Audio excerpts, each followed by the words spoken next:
Boa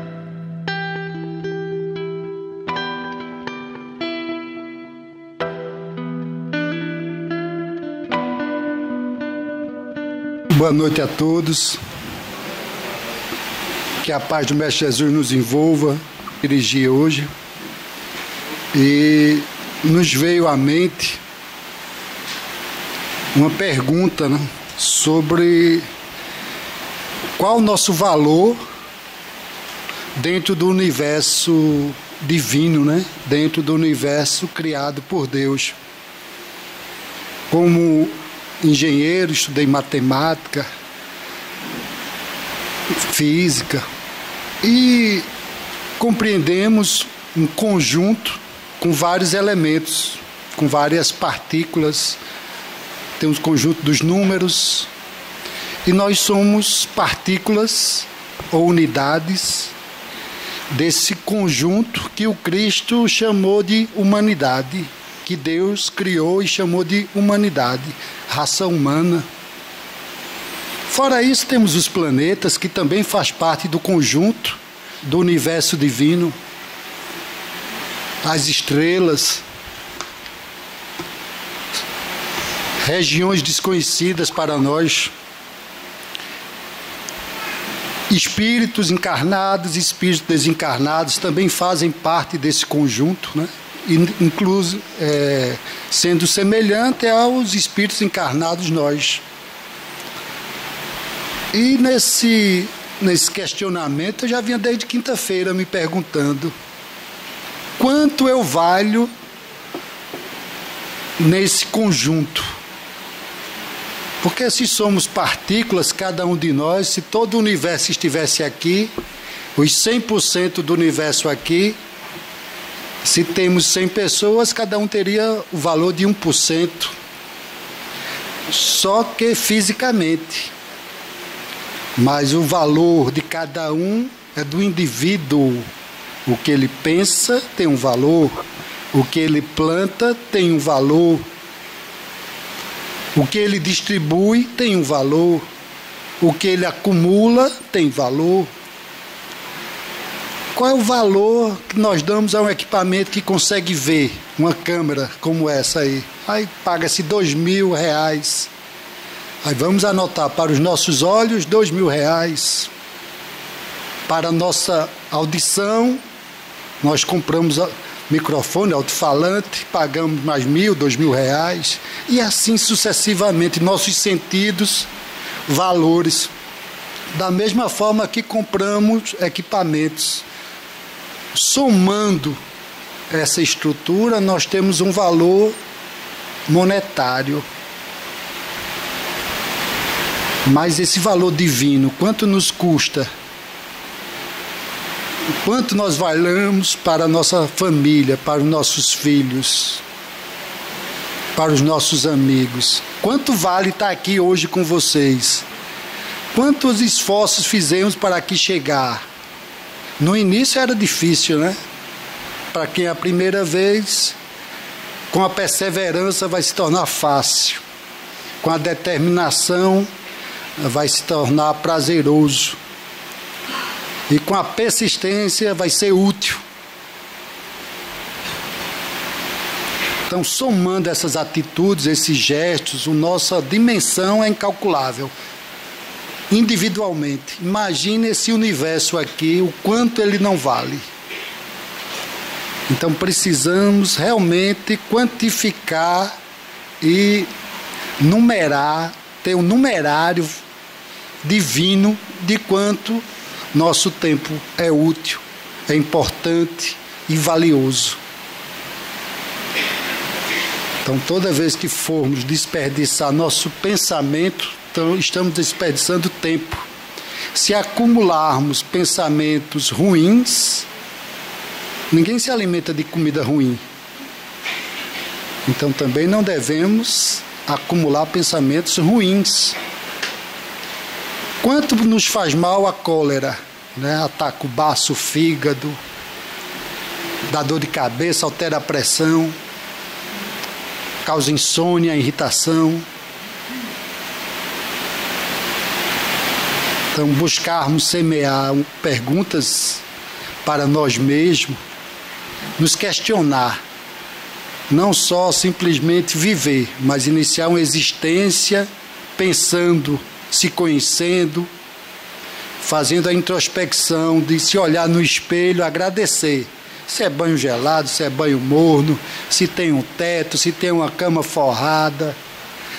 Tudo que se tem, a gratidão por se ter. A gratidão de poder também distribuir. Se não consegue dividir, distribui pelo menos o excesso. Quantas toalhas estão lá acumuladas, esperando uma família vir fazer visita? Nunca vem. Aí fica lá aquele monte de toalha, aquele monte de roupa, monte de sapato. A minha antiga esposa, nós tivemos que fazer um guarda-roupa só para os sapatos. Era a Ivelda Marcos do Nordeste, porque a Ivelda Marcos da Filipinas tinha 4.000 peças de sapato, pares de sapato. Eu disse a ela, ó, no dia da tua mudança tinha que ser um caminhão só para os sapatos, para 2 pés. Né? Então, que possamos diminuir também esse acúmulo. Eu mesmo adoro meus livros, mas sempre olho, poxa, tem livro que eu acho que do abecedário ainda, não faz sentido mais. Tem coisa que alguém está precisando.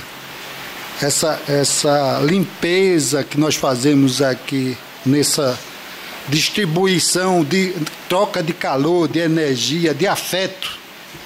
Nós aqui estamos nos reconfortando uns aos outros, né? Cada um traz sua dor. Nós não vamos medir a dor de seu ninguém aqui, porque cada um sabe o quanto ela dói. Nosso travesseiro é que sabe o quanto ela dói. Então devemos respeito à dor alheia. Mas nós devemos também agradecer de termos sido reconfortados por alguém. Há 20 e tantos anos atrás, alguém nesta casa, lá em Rio Doce, me abraçou, me acalmou, me trouxe uma direção. E a vida do nada abriu as portas. Casamento, filho nascendo, formatura, uma nova empresa e assim vai.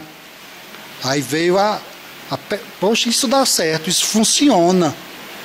Aí vem um alerta, se estudar, se dedicar, se ouvir mais, se falar menos, se não se isolar, porque nós não nascemos mais para sermos nômades nem ilhas.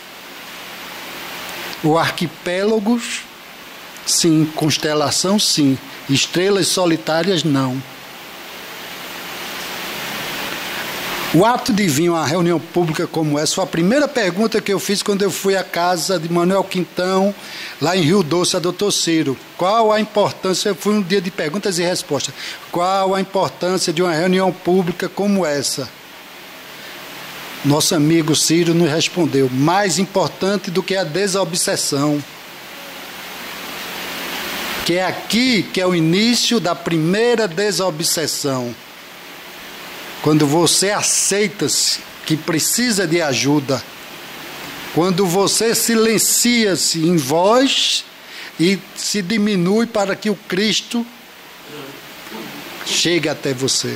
Quando nós nos colocamos na condição de necessitados. Quando aquele arrogante Romero se coloca para um desconhecido, simples, humilde, e disse, acalma, irmão. Tu não já chegou na casa certa? Agora se aquieta e aguarda. Palavras simples, não precisou de doutorado, ninguém com aquela... Não, foi se aquieta. Muitas vezes estamos com a mente embaralhada.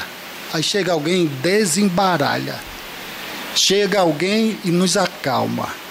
Então vamos fazer isso com o nosso íntimo, para que o nosso anjo da guarda possa encontrar, junto com os espíritos que virão trabalhar hoje, o que mais necessitamos, não o que queremos.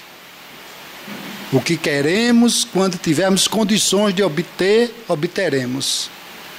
Mas a partir de hoje, vamos nos colocar na condição de receber o que realmente necessitamos, que temos merecimento já para isso. Então, vamos entrar em estado de prece, para que façamos a prece inicial de proteção. Está à mesa nosso irmão Pietro e nossa irmã Ceissa, que irá fazer a prece de agradecimento.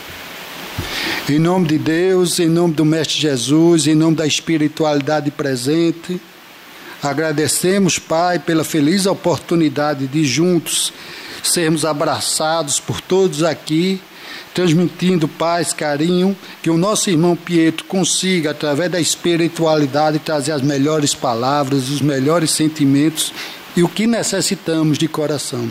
Com essa certeza, pedimos permissão para iniciarmos o trabalho desta noite na tua santa e divina paz. Com a palavra, nosso irmão Pietro. Boa noite a todos. Feliz Ano Novo para todos.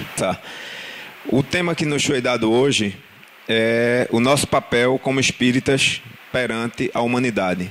Poderia ser o nosso papel como cidadãos, como católicos, como evangélicos, né? Como seres humanos perante a humanidade, no caso a humanidade não só a gente englobar a raça humana, a gente aí já poderia partir para um pensamento mais espacial, um pensamento mais universal de todo o universo. Porque sabemos, né, quando Jesus disse que na casa do Pai há muitas moradas, que ele não estava se referindo que no céu tinha muitas casinhas, que era como eu pensava ingenuamente antigamente. E o Espiritismo me fez pensar, me fez acordar e me fez ver que as moradas seriam os planetas, como é explicado no Evangelho segundo o Espiritismo. E a casa do Pai é o universo. Então, onde a gente lê há muitas moradas na casa do Pai, a gente pode ler há muitos planetas habitados no universo. E isso a própria ciência já trabalha com essa ideia há um bom tempo, né, de que existem alguns milhares de planetas com condições de habitabilidade no que a gente tem ideia de que é, né, na nossa dimensão de seres que habitam um planeta. Mas sabemos que existem muitos planetas onde habitam a população daquele planeta são de pessoas que estão em uma outra dimensão, em um outro campo, em uma outra eteriedade na questão da materialidade, né? Que aí o Espiritismo explica, mas na frente a gente vai ver.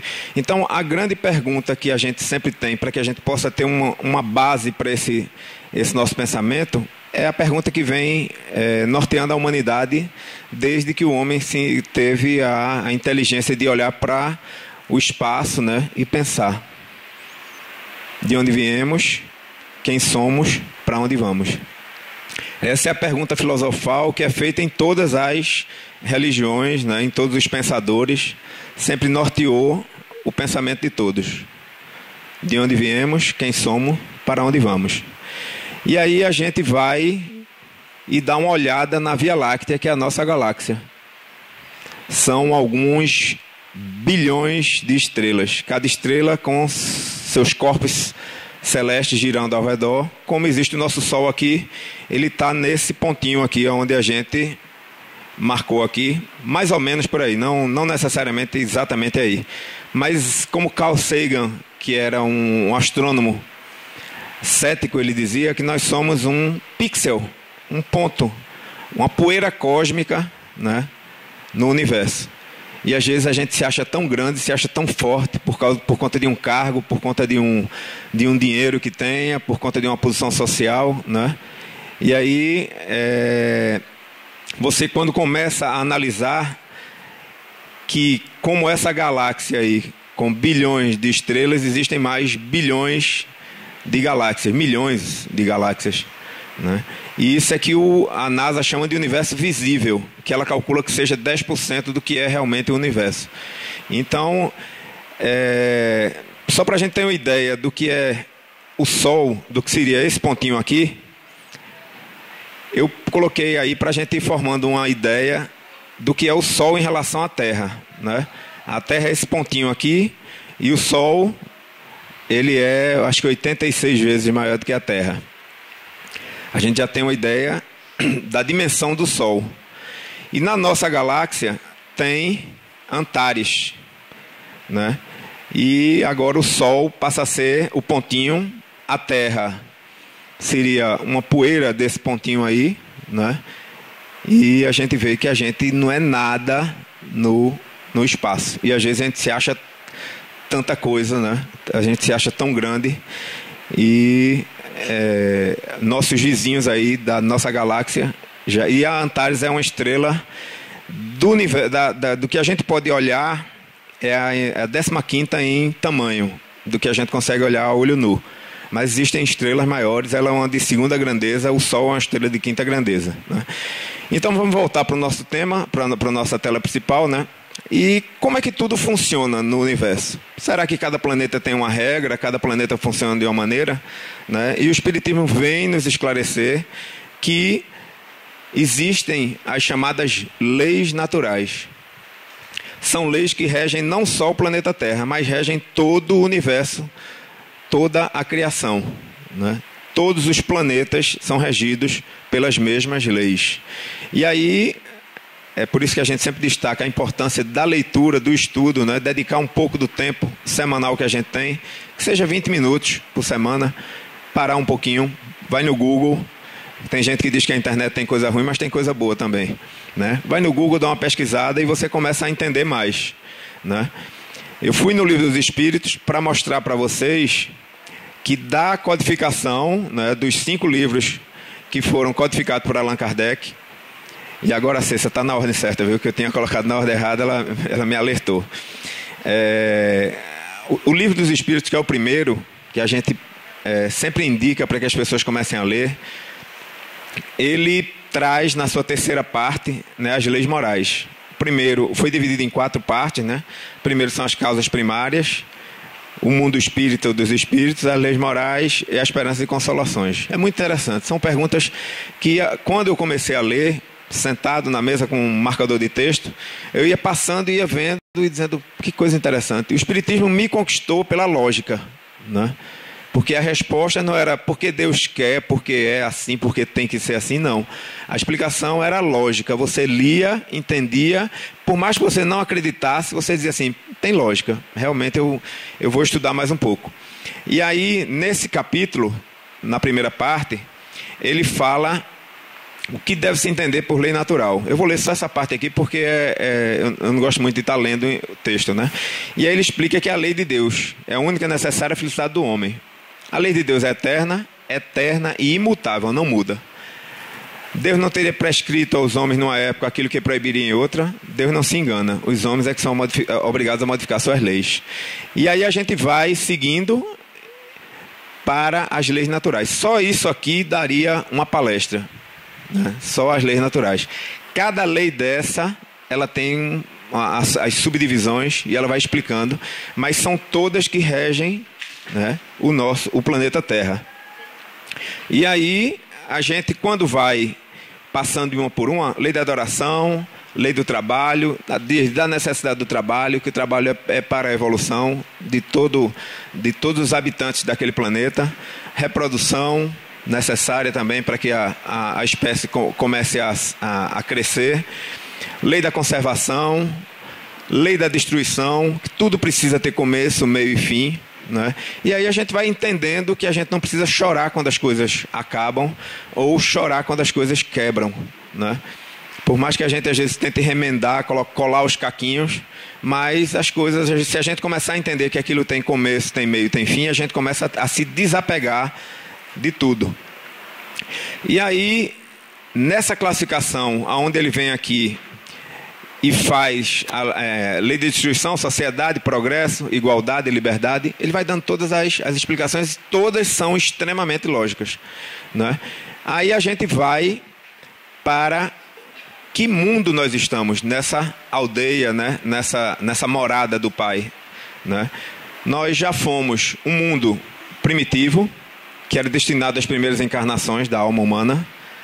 Já fomos um mundo de expiações e provas, ainda estamos nele, né? Mas estamos na fase de transição, que isso não é uma data, e naquela data, a partir daquilo ali, muda, não. É um período onde vai se mudando, onde as coisas vão mudando. De expiação e provas, onde domina o mal. Estamos caminhando, começando a caminhada para o mundo de regeneração. Os espíritos ainda têm o que expiar, aurem novas forças, repousando das fadigas da luta. Depois, mundos ditosos. Aqui houve um erro, desculpem, minha gente, eu não entendi porque é que deu esse erro, nesse traço que cresceu. Onde o bem sobrepuja o mal. E depois, na sequência, mundos celestes ou divinos. Allan Kardec, ele é muito claro quando ele diz que isso aqui ele está dando uma ideia, né, para que a gente possa entender, porque tem muita coisa que a gente não consegue entender, é muito complexo. Então, na codificação, houveram algumas partes que elas foram... houve um resumo para que a gente pudesse ter entendimento. Era muita mudança e ainda é muita mudança para o nosso entendimento, né? Eu digo muito pela parte, na primeira pergunta do Livro dos Espíritos, ele pergunta que é Deus. Não é quem é Deus, nem o que é Deus, é que é Deus. A diferença do português aí é muito grande quando você pergunta o que, quem, o que. E aí ele responde: inteligência suprema, causa primária de todas as coisas. E Allan Kardec vai nas perguntas tentando ainda esmiuçar, e aí ele tem uma hora que ele para e diz: é muita informação, né, para o momento. Vamos trabalhar com isso aqui, vamos entender essa parte, vamos mastigar mentalmente, para que a gente possa, depois de um tempo, aprender mais, né? E aí a gente tem as perguntas, né, que norteiam a humanidade, como funciona e como o planeta Terra foi colonizado, né? Já que a gente está inserido no meio de um turbilhão de estrelas, né, de planetas, como é que começou aqui? Como é que começou o centro? Terreno baldio, era mangue, foi aterrado, depois começou a obra, foi fazendo devagarinho, até que chegar ao que tem hoje, né? Então o planeta Terra também um dia começou do nada, do vazio. E aí quando a gente vai para a Gênese, que é o último livro da codificação, é uma aula de ciência onde você tem desde o magma que formou o planeta Terra até os dias de hoje. Você tem toda uma sequência que você fica impressionado, e tem hora que você para e não imagina que está lendo um livro de espiritismo. Eu parava e dizia: isso aqui é um livro de ciência, né? Mas ele vai lhe dando toda a base para você entender o que é até chegar nos dias de hoje, né? Então, como o planeta Terra foi colonizado, né? A gente tem ideia do início das eras jurássicas, né, da colonização pelos dinossauros, depois a extinção deles, tudo isso provado, né, pela ciência. E aí vem mais um ponto onde o Espiritismo, onde Allan Kardec diz que se você um dia a ciência lhe provar que o Espiritismo está errado em algum ponto, largue o Espiritismo nesse ponto e siga a ciência, né? Porque a ideia é de que tudo vai ser explicado, né? Tudo vai ter lógica, como o Espiritismo prega, como ele foi codificado. O Espiritismo não veio para ser uma religião, ele veio para ser uma doutrina científico-filosófica com embasamento morais, né? Virou uma religião por conta da religiosidade, no sentido da sequência, né? Existe sempre uma sequência aqui de ritos, né? Não de rituais. E aí, como o planeta Terra foi colonizado? Mais um pouquinho de letra para a gente entender. Eu já dei uma resumida. Minha esposa ontem brigou comigo que esse texto aí acho que era o dobro. E aí é a minha fiscal quando eu vou fazer a palestra, e fica dando os santos pitacos. Muito obrigado. Como iniciou a colonização? Em uma determinada época, entre 10 e 6 mil anos antes de Cristo, né? Os habitantes do sistema de Capela, alguém já deve ter ouvido aqui de um livro chamado Exilados de Capela, né? Quem puder ler, eu acho que deve ter aqui na biblioteca. Os Exilados de Capela, ele fala exatamente do momento que a constelação esse planeta na constelação de Capela, que fica a 400 mais ou menos 400 trilhões de quilômetros do planeta Terra, né? É uma estrela da constelação do Cocheiro, né? E aí, quando o momento do planeta chegou ao momento que se assemelha ao nosso, de transição, né? E aí ele vai falar mais na frente, o Mensageiro da Luz, o livro psicografado por Chico Xavier. Esses habitantes de lá não mais reencarnaram no seu planeta. Eles repetiram de ano, para que a gente tenha uma ideia mais, consiga associar.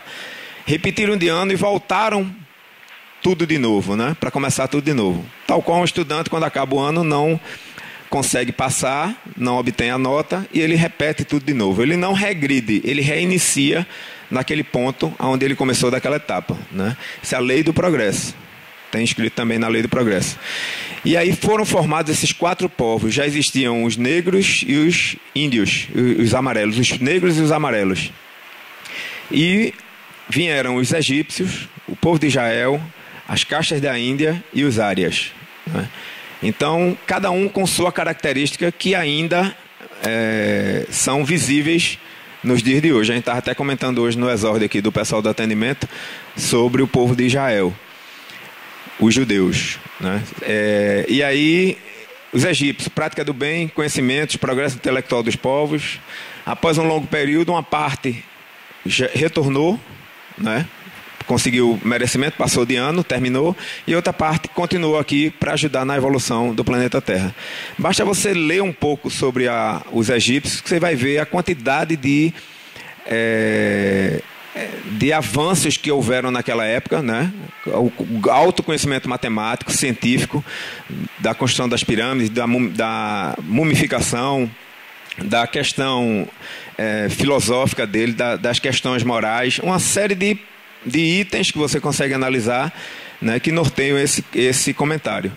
O povo de Israel, os hebreus eram a raça mais forte, homogênea e orgulhosa. Disseminaram o monoteísmo extremamente solidários entre seus membros, né? Eles são extremamente... e são no comentário ainda falava muito da teimosia deles, né, da cabeça dura.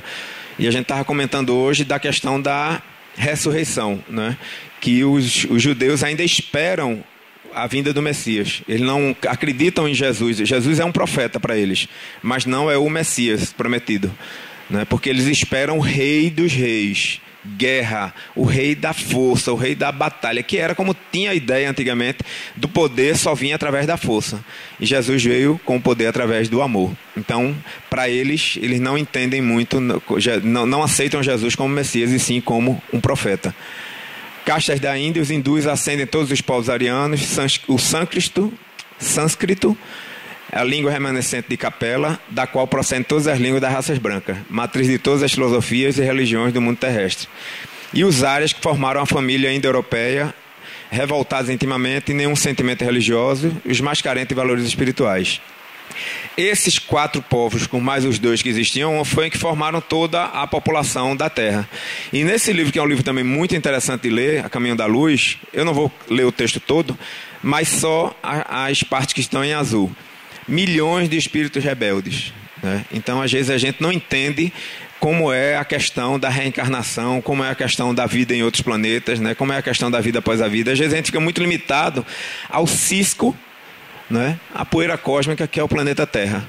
Mas se a gente começa a estudar um pouco, começa a abrir a mente, pelo menos para ouvir, para tentar entender, é uma explicação que ela começa a ter lógica, né? Então, milhões de espíritos, né, que pelos problemas que estavam causando na rebeldia, houve uma ação de saneamento geral, né? Então a gente vê que a lei de justiça ela é reta, ela não tem desvio, né? Chega um momento que tem que se fazer, como eu estava lendo outro dia desse, você não consegue matar, você não consegue eliminar, às vezes, uma praga, um problema com carinho. Você não mata uma barata com carinho. Você tem que ter uma detetização, você tem que ter um inseticida, né? Mas, eu falando aqui na linguagem humana, que é muito forte, mas a linguagem do Criador, né, da força criadora, não é de matar e exterminar, mas de limpeza geral e vamos aqui voltar tudo de novo, né?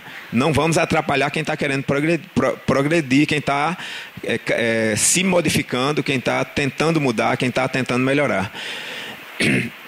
Eram espíritos pertinazes no crime, e Jesus recebeu a luz do seu reino de amor e justiça, aquela turba de seres sofredores e infelizes. Jesus é o que a gente pode chamar de gerente do planeta Terra. Para cada planeta existe um Jesus, né? Existe um administrador de cada planeta. E aí, aqui foram aceitos os exilados de Capela, né?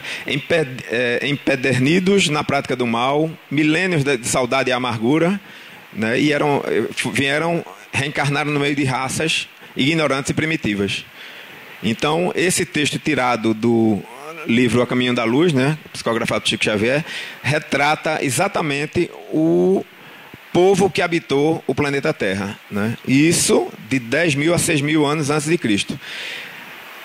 De lá, segundo ponto, já que a gente entendeu como é que foi criado, como é que foi colonizado, né, vamos partir para o outro ponto, que é a evolução da moral, a evolução moral da humanidade. Durante milênios, o ser humano foi tratado com medo, né? Os deuses eram deuses brabos, violentos, né? Eram senhores, e o que é que se fazia para dominar pelo medo, né? Criou-se a figura mitológica do céu e do inferno. Se você for uma pessoa que obedecer todos os preceitos que estão ditos aqui, que Deus disse para aquelas pessoas, era o que elas queriam dizer, você vai para o céu. Você vai ter a recompensa celeste. Se você não cumprir, vai para o fogo do inferno, o fogo eterno do inferno. Aí você vai para a lei de justiça e diz, se Deus é justo, como é que Ele vai permitir, se você vai para o céu ou para o inferno, se você não consegue ter uma chance de reparação, se você não consegue ter uma compreensão para que você seja acompanhado e evolua, e repita de ano, mas você seja incentivado a melhorar, né? Como é que você vai admitir que uma mãe, que eu digo sempre que as mães vão para o céu, né? Que a mãe é a purificação do amor, na grande maioria, a gente não pode nunca generalizar, e eu gosto sempre de dizer que o espiritismo não é matemática, né? Não é porque aconteceu uma coisa com 5 pessoas no mesmo carro, naquele um evento, ocorreu ali um acidente, as 5 tinham o mesmo destino, não. Pode ser que 3 tivessem, 2 não.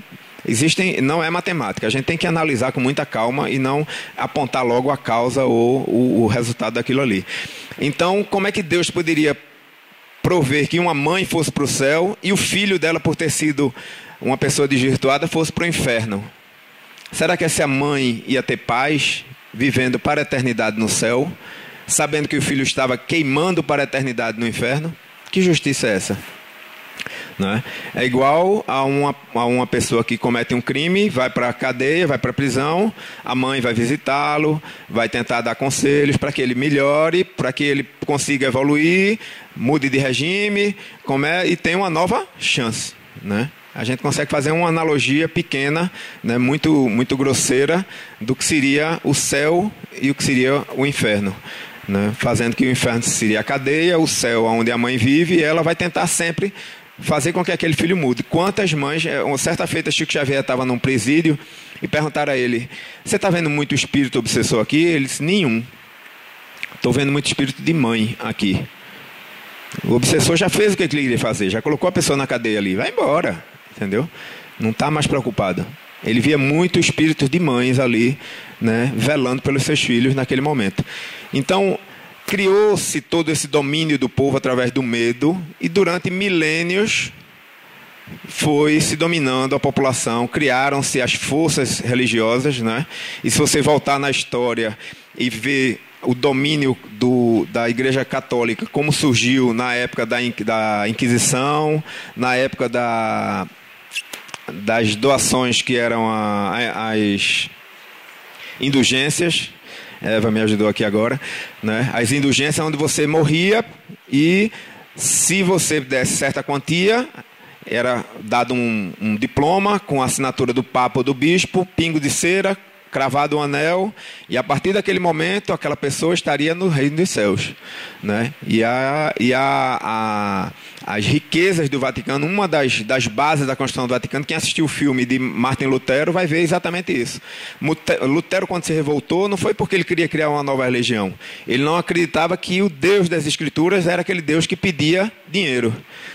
E aí eu fiz aqui um quadro para a gente ter uma ideia, né, da questão do cristianismo, aonde existiam... Moisés foi o precursor, né, do monoteísmo. Depois de Moisés, que era judeu, era o judaísmo, né, eles eram regidos pela Torá, né, pelos ensinamentos judaicos. Veio Jesus, que era judeu. Jesus não existia católico na época, nem evangélico, existia o judeu. Jesus era judeu e existia o cristianismo, que eram os seguidores do Cristo. Logo depois foi criado, com a cisão e a briga pelo poder e as brigas humanas, foram começando a haver as cisões. Então houve a criação da Igreja Ortodoxa Oriental e o catolicismo, e do catolicismo é que nasceu o protestantismo, né? Isso também dá uma outra palestra. Martin Lutero, quando foi excomungado pelo Papa da época, fugiu para os castelos alemães, né? E fez as 95 teses de Lutero, as 95 alterações na Bíblia que existia, que era a Bíblia católica. E os alemães bancaram, foi impressa a primeira Bíblia em alemão. E aí ele se deu por conta que tinha criado uma nova religião, e não era a intenção dele, de criar uma cisão dentro do catolicismo. Mas aí esse movimento cresceu, o catolicismo continuou o catolicismo, e a ortodoxia oriental continuou na mesma linha. O protestantismo é que foi criado mais duas vertentes, pentecostais e neopentecostais. Pentecostais, a Assembleia de Deus, batista, presbiteriana, são as mais tradicionais. E as neopentecostais é aquela que a gente vê na televisão toda hora, né? Vendendo lugar no céu, trazendo a felicidade em suaves prestações, né? Então aí a gente tem uma ideia de que de Jesus foram criadas essas divisões. E Jesus não veio pregar a divisão, ele veio pregar a união.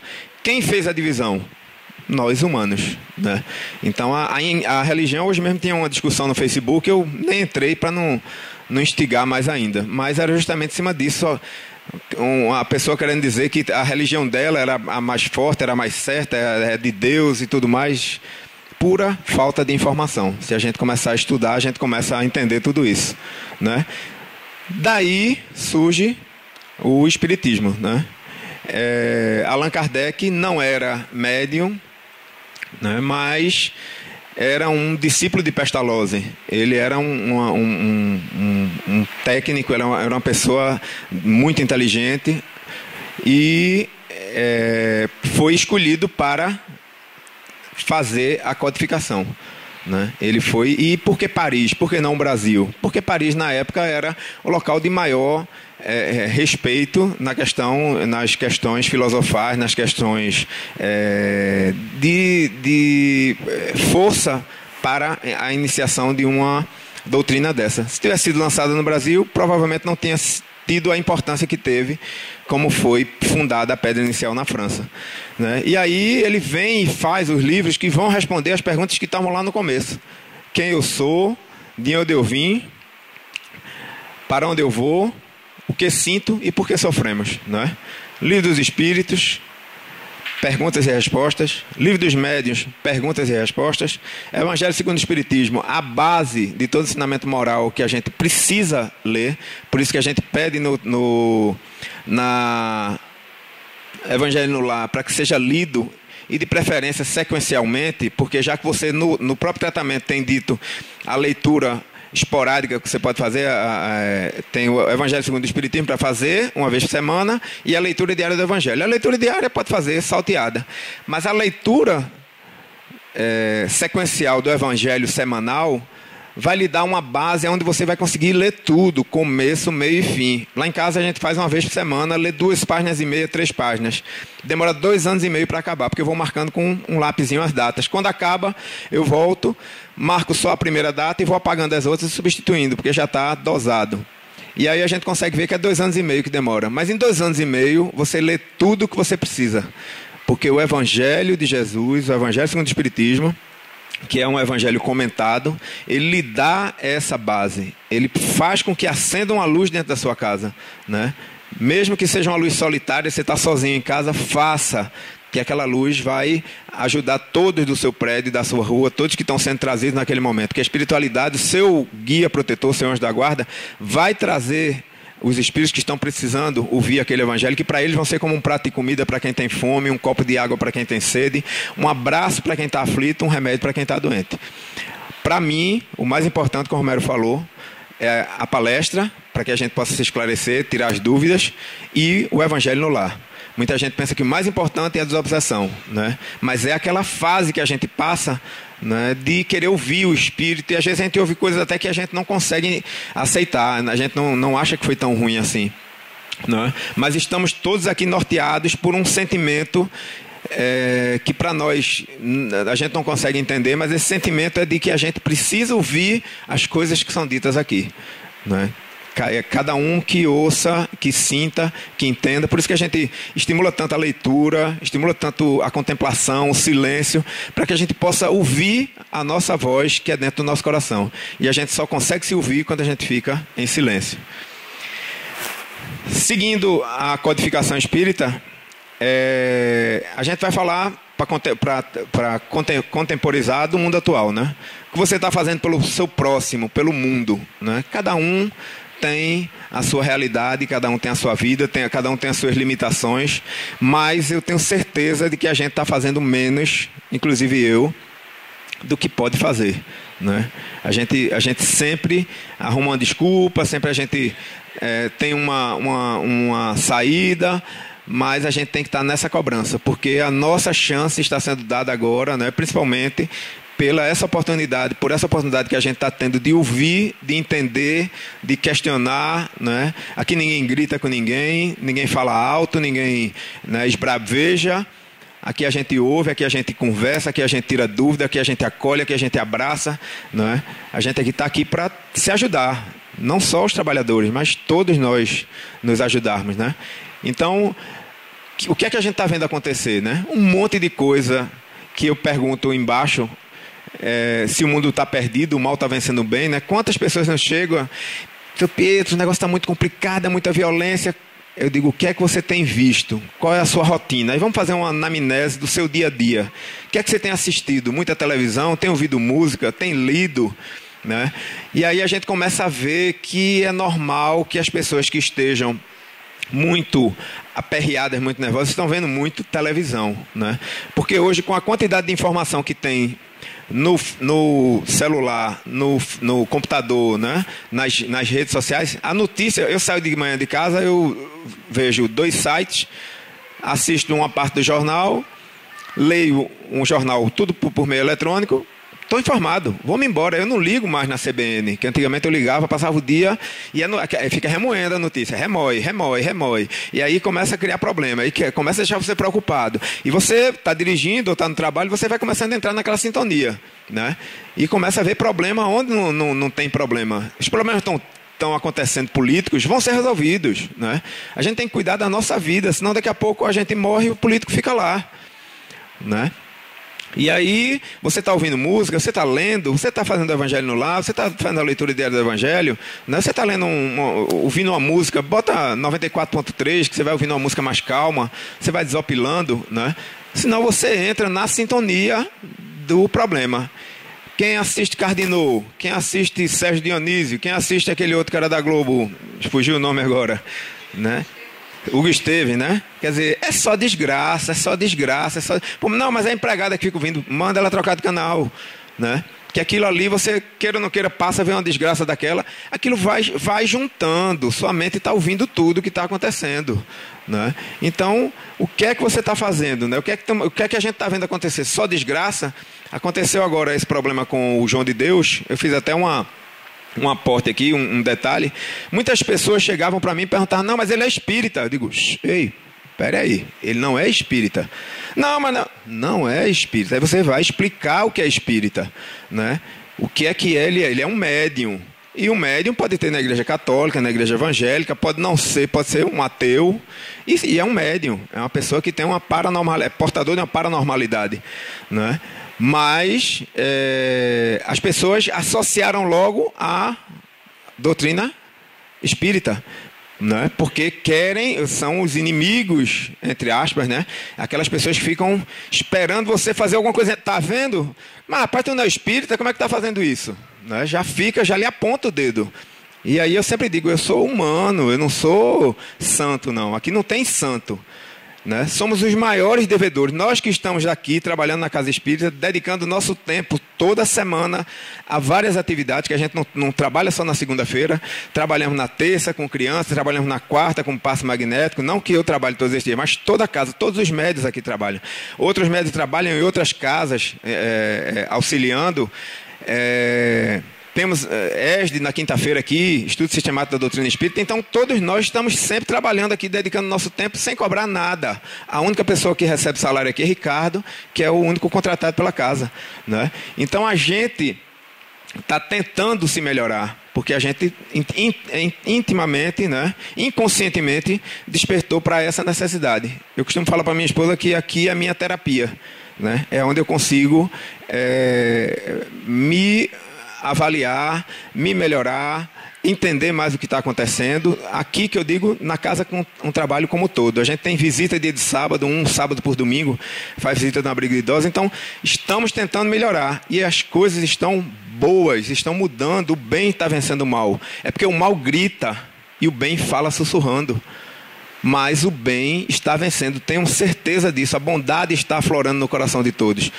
É só você olhar para o mundo. Médicos Sem Fronteiras, Greenpeace, pessoas lutando contra a fome mundial, pessoas lutando contra a desigualdade, queda do Muro de Berlim, quando aconteceu, união das Alemanhas, que estavam divididas. Vamos ver ainda a união das Coreias, eu tenho certeza disso.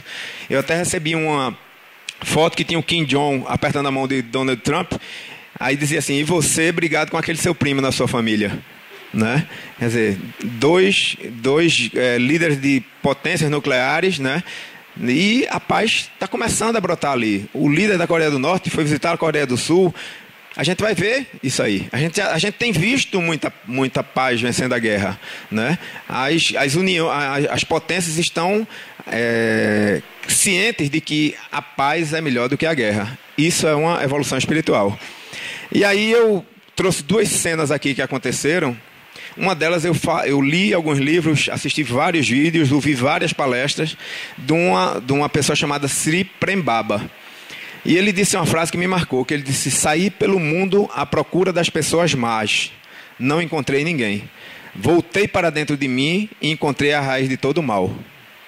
Saí à procura das pessoas más e não encontrei ninguém. Voltei para dentro de mim e encontrei a raiz de todo o mal. Eu achei isso fantástico, porque todo problema está dentro da gente. Às vezes a gente exterioriza, a gente quer colocar a culpa nos outros, né? Mas a culpa está dentro da gente. Tem que começar a mudar por dentro da gente. E aí quando eu vejo a capa da revista Época, eu não sei se vocês viram, né? Sri Prem Baba envolvido, né, no mesmo crime que o João de Deus foi envolvido. Né? E aí, como é que a gente fica? Meu Deus do céu, né? Mas é preciso que o mal apareça, né? Tem uma parte que Jesus fala, né? Que é preciso que o mal apareça, que o escândalo, né? Eu não estou lembrado agora a parte quando Jesus fala isso, mas ele fala do escândalo, né? Que é preciso que o escândalo apareça para que é necessário, né? Então, Sri Prem Baba. Aí passa mais um tempo e a gente vê a questão da casa Dom Inácio de Loyola. E um amigo nosso, na época quando eu falei com ele, eu digo, mas espera aí, é casa Dom Inácio de Loyola, não é Centro Espírita. Ele disse, não, Pietro. Aí mandou para mim, é Centro Espírita Dom Inácio de Loyola, né? O CNPJ da empresa. As pessoas usam o nome Centro Espírita para dar credibilidade, né? Mas ele não era afiliado à Federação Espírita Brasileira, muito menos à Federação Espírita de Mato Grosso. Né? Mas nada impede que ele registre com o nome Centro Espírita. Aí a federação tem que entrar com uma ação, como fez com N outras pessoas que tentaram usar a doutrina espírita, todo o caminho da doutrina espírita, para se promover e se amparar na legalidade. E aí eu falava para as pessoas, eu digo, procurem e vejam que existem flores, terços, cristais, imagens de santo, flores, adornos, flores e mais flores. Não, só deixa eu terminar aqui que eu lhe dou. Santos, né? E isso não faz parte da doutrina espírita, né? Isso a gente quando tem o início de todo o aprendizado, a gente é muito bem esclarecido quanto a isso. Se você vai no local, não é centro espírita, mas tem a noite do cigano, não, é uma casa espiritualista, temos que respeitar, né? São cada um conforme suas obras. Mas a questão da casa espírita, como se ele não pode se considerar um centro espírita. Centro espírita é isso aqui. Em qualquer lugar do Brasil que você for, palestra, passe, desobsessão, alguns lugares presenciais, outros não, desobsessões não presenciais, né? Trabalhos essenciais, água fluidificada, isso é casa espírita, né? E a gente volta, né, depois dessa passagem, mas para esclarecimento, para que vocês possam entender. E às vezes muita gente deixa de ir para a casa espírita, né, com medo, né, com receio. Pessoas que estão começando a conhecer agora e não entendem o que é. É um centro espírita, não, ele é espírita. Ele não é espírita. Ele é um médium, como poderia ser um médium católico, um médium evangélico, um médium ateu, um médium umbandista, um médium de qualquer outra denominação, mas não é espírita. Não, eu vou só para terminar o raciocínio, né, da questão. Não, o que eu quero explicar é o seguinte: eu estive lá 2 vezes e quando eu me referi à casa espírita, eu fui chamada a atenção que lá não era uma casa espírita, inclusive pelos trabalhadores de lá, que lá era um lugar ecumênico, que inclusive encontrei padres, freiras, pessoas de outras religiões que procuravam lá. É tanto que, na época, eu comecei a observar e ver que aquilo ali era um verdadeiro comércio. Quando eu fui como espírita e fui no intuito que aquilo ali era uma casa espírita como a nossa. E aí, eles disseram a mim o seguinte, que não era nada disso, que não tinha nada a ver com espiritismo, que ele era um médium que trabalhava com cura, e eu observei o seguinte, que na verdade ele em si era uma pessoa assim até pernóstica, tá certo? Para ser um trabalhador, não tinha uma bondade, uma pessoa simplicidade ele não tinha, e acima, quando eu vi, eu disse... eu estou achando isso aqui tão estranho. Aí meu marido é médium. Meu marido disse, olha, por incrível que pareça, isso aqui não é o que aparenta ser. Isso aqui é como se fosse um plano espiritual, mas não é através desse homem. São as pessoas que se curam e que elas vêm trabalhar de graça aqui. Tem 300 médiuns que trabalham fazendo meditação. Então, a pessoa que tem merecimento e fé, ela se cura em qualquer lugar, na igreja católica, na igreja evangélica ou no centro espírita. Só esclarecendo que quando eles falaram para você que não era um centro espírita, mas na hora de registrar, fizeram questão de colocar centro espírita Dom Inácio de Loyola. E viu, exatamente. A gente tem mais experiência quando chega num ambiente, a gente consegue entender o que está acontecendo, né? E quem tem mediunidade consegue sentir, consegue ver, né? Eu costumo dizer aqueles exemplos que você vê na televisão, aquelas igrejas operando milagres, muitos daqueles milagres ali realmente acontecem por conta da fé das pessoas. A espiritualidade está ali, né? Ajudando aquelas pessoas que estão doando o seu tudo, dando tudo que tem e o que não tem, na procura de uma cura, de um emprego, né? E muitas vezes elas são atendidas, né? E lembrando as palavras do Mestre Jesus, quando Jesus curava, ele não dizia eu te curei, ele dizia vai, a tua fé te curou, né? Vai, a tua fé te curou. Então a gente fez questão de colocar isso aqui para abrir mais ainda essa exemplificação para que vocês fiquem cada vez mais informados e consigam repassar essas informações, né? O que você fez hoje para melhorar a humanidade, né? Bons pensamentos já basta. Como o Romero falou, está aí a frase de Camille Flammarion: nosso corpo é feito de pensamentos. O pensamento é um fermento vivo. O que a gente pensa, acontece. Cuidado com o que você pede, cuidado com o que você pensa. Fiz uma parte aqui para finalizar, para falar da depressão, né? A gente ouve muito no atendimento pessoas com sintomas de depressão, e aí eu achei interessante informar para todos aqui que o CVV agora tem esse número nacional 188. Ele conseguiu um número gratuito, qualquer um pode ligar de qualquer lugar, né? Chat, telefone, e-mail, e aqui em Recife, né, na Manuel Borba, 24 horas por dia, 7 dias por semana. Sinais da depressão. Se você, de repente, na sua família tiver alguém que esteja sentindo, ou observa alguma pessoa que esteja sentindo isso, né, chegue mais junto, dê mais atenção, para que você possa ajudá-lo. Tristeza profunda, distúrbio de sono, pensamento negativo, desinteresse e apatia, baixa autoestima, desleixo com aparência, dores físicas, isolamento, rejeição, irritabilidade, choro frequente, falta de vontade de fazer atividades simples, mudanças comportamentais bruscas e rejeição a determinados assuntos. Muito desses sintomas a gente vê aqui nas queixas. E às vezes a pessoa pensa que é problema espiritual, mas nem tudo é problema espiritual. Muita coisa pode ser problema físico mesmo. Por isso que a gente sempre aconselha a procura de um psicólogo, de um psiquiatra, de um psicoterapeuta, né, para que a pessoa possa realmente se cuidar, né, e se melhorar. Finalizando, né, hoje e o futuro. O que estamos fazendo na Casa Espírita, aí cada um faz a pergunta para si mesmo. Como o Romero falou, cada um com sua dor, com seu problema. A nossa missão aqui é esclarecer, ajudar vocês a pararem um pouco para pensar que o Espiritismo não é só desobsessão, né? Que o Espiritismo passa por uma mudança íntima, uma transformação íntima.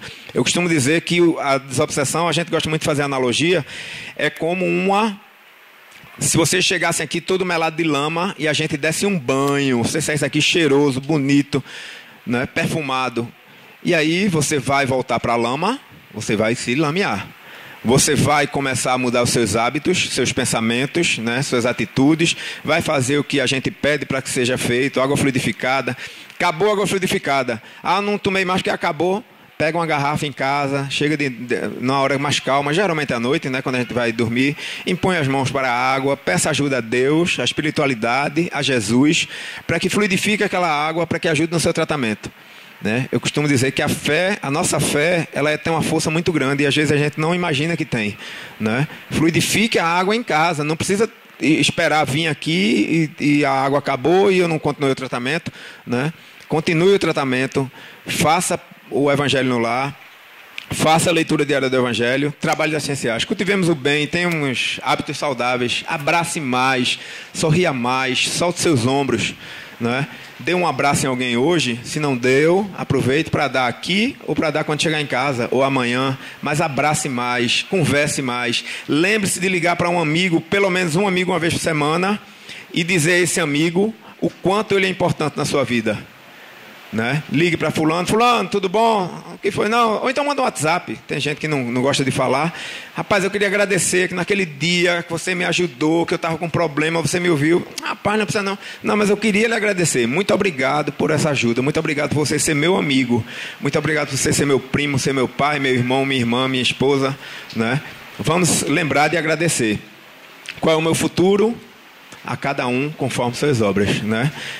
É muito pouco tempo que a gente tem aqui, mas eu espero ter dado um pouquinho de ânimo para aqueles que estão na batalha, com peso nas costas, cada um com sua dor, né? Mas vamos seguir em frente, estamos todos juntos, mais um ano que começa, né? E vamos nos ajudar. Só para finalizar aqui, eu coloquei o Evangelho no Lar, a frase de Joana de Ângeles, a gente encerra com ela hoje, para que vocês realmente tenham essa prática como uma coisa essencial nos nossos lares. Boa noite a todos. Agradecemos ao nosso irmão Pietro por ter se dedicado ao estudo, lembrando a ele sempre desse compromisso de que o estudo é para todos nós, não é só para os que nos ouvem, é para todos nós que estamos à mesa, para os espíritos. Então, vamos mais uma vez pedir à nossa irmã Ceissa que faça a prece de gratidão, de agradecimento por essa feliz oportunidade. Antes da prece, hoje eu estava assistindo mais uma palestra que eu assisto pelo menos umas 2 ou 3 por dia, até a noite, a madrugada. E a palestra era de André Trigueiro, aquele repórter da Globo, e ele falava exatamente sobre essa questão dos pensamentos, que um japonês, que eu esqueço o nome agora, disse que nós, através de é um cientista, e que nós pensamos cerca de 50 mil pensamentos por dia. Você imagine a leva que temos de toda a mescla de pensamentos, bons, ruins, mais ou menos. Então, que ele ensinou a gente, porque nós irradiamos aquilo que pensamos, né? É a coisa que se materializa. Que nós devíamos, logicamente, eu primeiro pensei para mim, que é uma coisa assim que vai me ajudar muito, ou um mantra, ou uma frase, uma cena, para a gente não devagar tanto, porque a gente passa de são 50 mil, gente, por dia, é muita coisa para a gente pensar, e o desgaste energético é horrível para a nossa saúde, para a humanidade como um todo, ok? Em memória ao Cristo.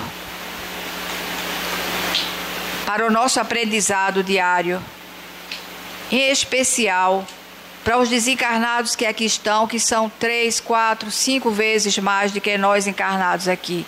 Eles estão aprendendo tanto quanto nós.